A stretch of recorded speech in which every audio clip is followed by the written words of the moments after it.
Welcome to MD Conversation. It is our sincere hope that this program will enhance the discussions between you and your physician regarding your condition. This program is not meant to replace these discussions with your doctor, but simply to make them more meaningful. The material in this presentation is independently produced.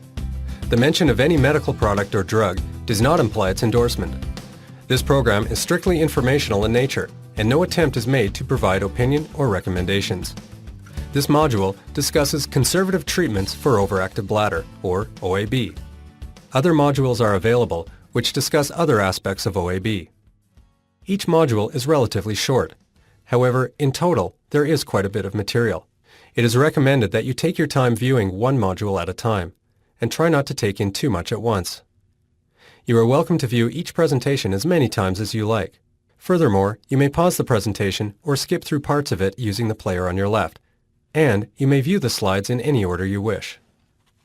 The term overactive bladder, or OAB, describes a group of bothersome bladder symptoms, which include frequent urination, nighttime urination, urgency to urinate, and leakage episodes or incontinence related to poor control of bladder urgency. Let's look at some of the treatment options available for overactive bladder. We can divide these treatments into three broad categories: conservative measures, including behavioral and physical therapy, medications, and surgery. Numerous behavioral modifications can be made which can have a significant positive effect on the degree and amount of bother of one's bladder symptoms. We will examine each of these in turn. While some are more specific to overactive bladder, and others to stress incontinence, they are all worth reviewing here, and all can help improve your bladder health. These treatments aim to improve one's awareness of bladder and pelvic floor function and improve coordination between the two.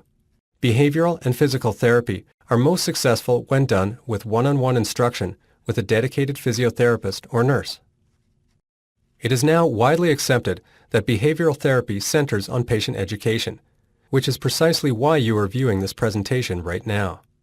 Education leads to an understanding of normal urinary tract function and can improve your ability to self-regulate those functions. Without proper education, other behavioral modifications and physical therapy will likely fall short of their potential. There are several conservative measures that can be taken to make a big impact on OAB symptoms. These include fluid and dietary modifications, timed avoiding and proper bladder habits, smoking cessation, and weight loss. As a general rule, fluid restriction is not advisable as a means of dealing with OAB and incontinence. Limiting fluids will make the urine more concentrated, which can actually cause bladder irritation and worsen urinary urgency. It has also been shown to increase the risk of bladder infections. It is best to try to cycle a larger volume of more dilute urine through the bladder. The recommendation is to take in at least 6 to 8 cups of fluid, mostly water, every day to keep well hydrated. Selective fluid restriction is appropriate in certain situations as indicated by your physician. For example, someone who is taking in excessive fluids should be encouraged to cut back, and someone who suffers mostly from nighttime urination might be advised to cut back on fluids in the evening. Some patients are mostly bothered by frequent nighttime urination and do not have typical full symptoms of overactive bladder. If this is the case, consider these measures. Try reducing evening fluids, completely reducing fluid intake after 7 p.m.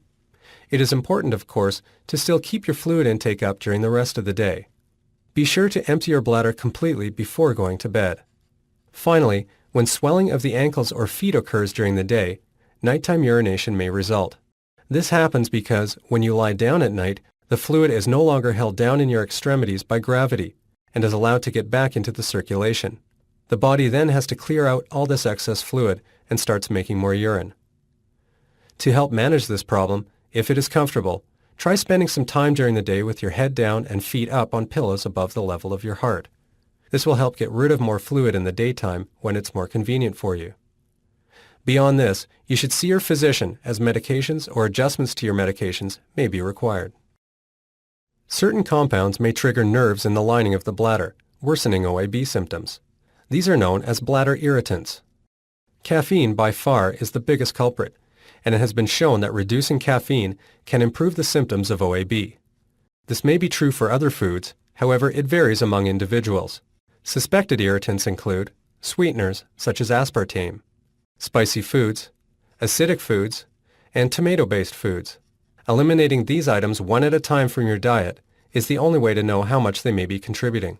Finally, alcohol most definitely can worsen OAB symptoms as it directly increases urine production. If you have not already heard of enough reasons to stop smoking, you may be surprised to hear that cigarette smoking has harmful effects on the bladder. Smokers are 2.5 times more likely to experience urinary incontinence than non-smokers, and all types of incontinence are increased. This occurs for many reasons.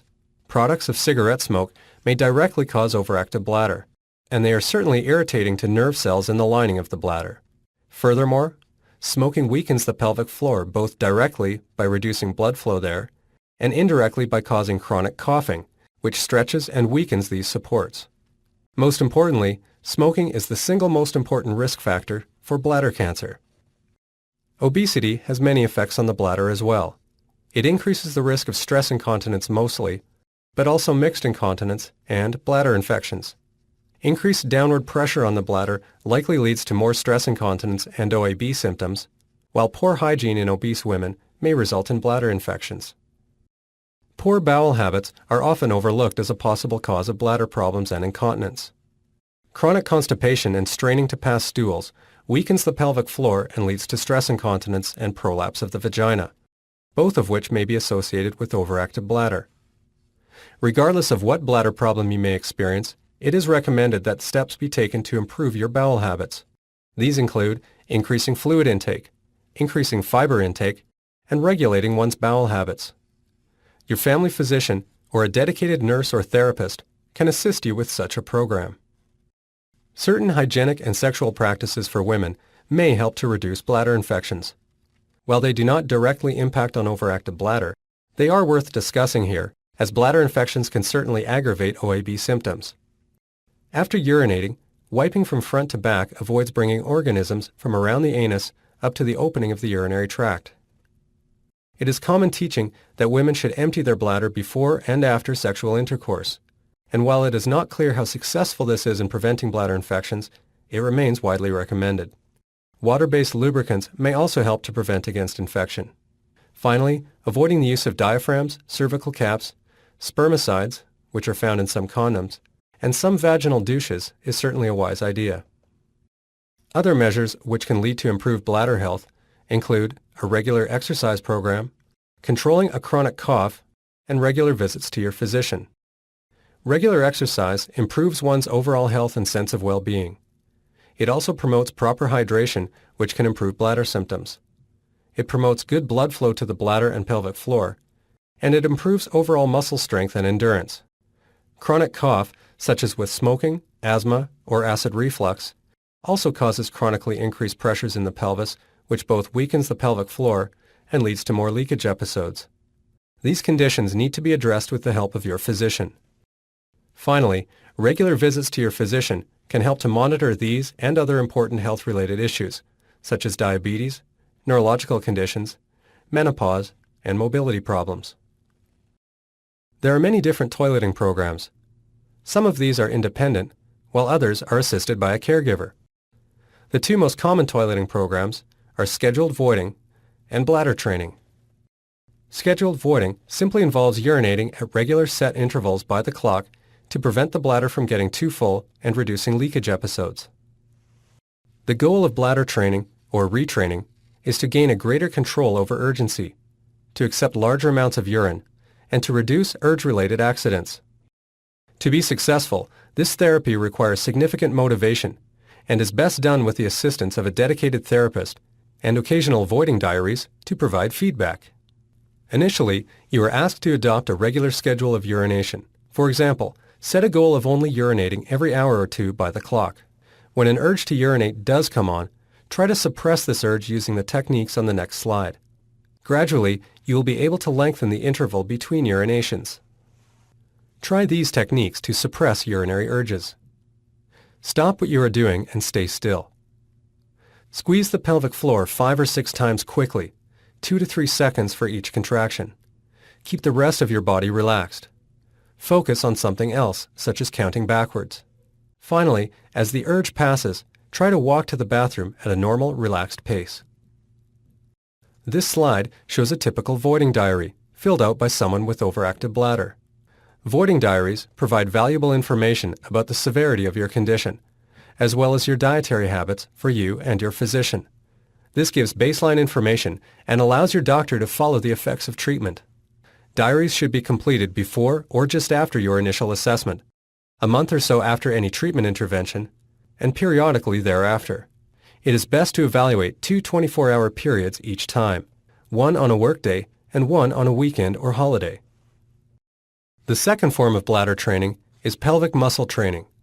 This works to strengthen the muscles of the pelvic floor, which support the structures in the pelvis, such as the bladder. The goals of pelvic muscle training are threefold: to strengthen the contraction of the muscle around the urethra and bladder neck, to regain the ability to unconsciously contract these muscles, for example, prior to a sudden unexpected sneeze, and to better activate these muscles voluntarily prior to straining or other increases in abdominal pressure. As an added benefit, the increased awareness of these muscles may lead to increased pleasure during sexual activity. This drawing shows the hammock-like layer of muscles called the pelvic floor, which supports the organs of the pelvis, namely the bladder and urethra, and prostate in a man, the vagina and uterus in a woman, and the rectum. When these muscles are weakened or damaged, the position and function of the organs can change. This close-up view of the bladder shows how the pelvic floor muscles are closely linked to the external sphincter, or valve muscle, which helps control urine flow. There are numerous described techniques of improving pelvic floor tone and strength, most of which have merit. The most commonly employed include Kegel exercises, biofeedback, devices such as weighted cones, and electrical stimulation. Pelvic muscle exercises are best done under the guidance of a dedicated therapist or nurse. Kegel exercises can be done anywhere, anytime, and require no assistance or props once you are doing them correctly. The keys to succeeding with Kegel exercises are to learn to identify the muscles properly and to stay motivated and perform them regularly. To identify your pelvic floor muscles, try squeezing around 2 fingers placed in the vagina, or imagine contracting the muscles that would stop your urine flow. It is important, however, to try not to perform these exercises during urination. This is just a method to help you understand the muscles involved. Another way to identify the pelvic floor muscles is to imagine the muscles you would need to use to fight off the urge to pass gas. If you have doubts about your ability to identify these muscles, it is best to consult your physician or another local expert, such as a dedicated incontinence nurse or pelvic physiotherapist. Otherwise, you may be wasting your time. It is an unfortunate fact that some women simply cannot identify these muscles properly. To begin Kegel exercises, first empty your bladder. When you begin doing the exercises, it is important to understand that there are 2 types of contractions to practice: short or quick contractions and long or slow contractions. First, contract slowly for a count of 1, 2, 3, 4, 5, then relax for the same count. Now repeat this but with quicker contractions to work the faster working muscle fibers. It is equally important to relax the muscle for the same time after each contraction. One set of exercises consists of 5 slow, followed by 5 quick contractions. Start by doing 10 sets, 3 to 5 times per day. Then increase until you can do up to 10 times per day. Start in a reclined position, then seated, and finally standing. Once you are underway, you should begin to notice improvements in 8 weeks or so. If not, revisit your therapist or physician. Kegel exercises should be done first lying down, then sitting, and finally standing as you become more comfortable with them. This slide suggests the appropriate positions. Remember, you must practice daily to make the exercise a habit. Make them part of another daily routine, like brushing your teeth, talking on the phone, or sitting in the car at a red light. You must continue to perform these exercises lifelong to maintain pelvic muscle strength and tone. Along with regular exercises, contract your pelvic muscles to control symptoms, to suppress a sudden urge to urinate, to keep it suppressed while walking to the bathroom, and to prevent leakage prior to a cough, sneeze, golf swing, etc.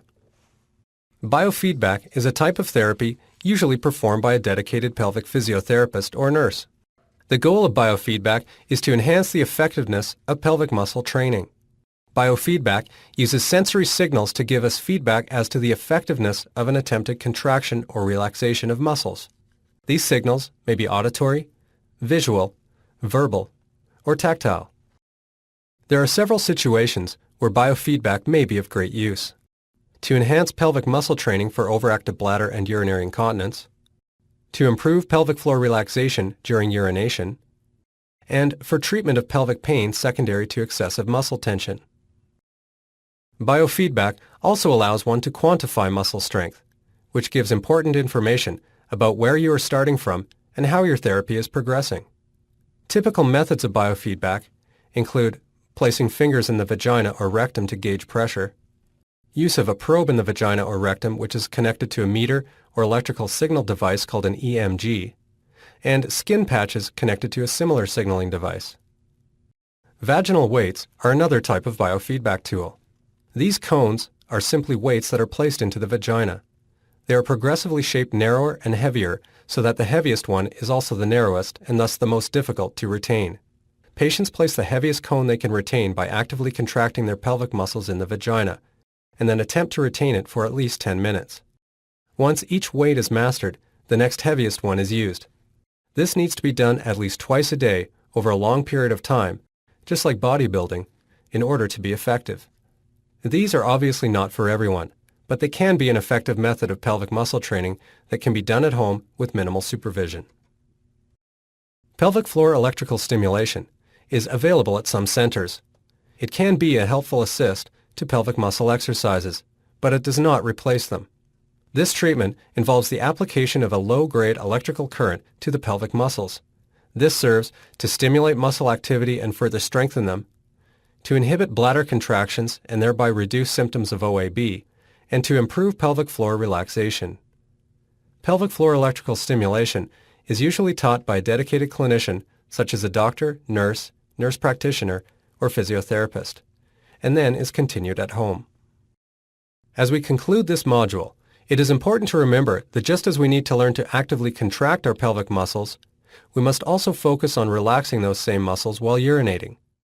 Poor relaxation of the pelvic floor during urination can worsen OAB symptoms and can lead to retention of urine and bladder infections. Pelvic floor relaxation should be the first step to initiate urination. This relaxation must be maintained through the entire urination. To do this, take plenty of time, relax, and breathe slowly while urinating. Try not to strain if it can be avoided. This concludes our presentation. You are welcome to view this presentation as many times as necessary. When you are ready, we encourage you to access these other modules discussing overactive bladder. These resources may help you find further information or support about your condition. This is just a sample of modern references discussing overactive bladder, available at your local medical library. We hope that this program has given you a better understanding of conservative treatment options for overactive bladder. We wish you the best for the future, and thank you once again for using MD Conversation.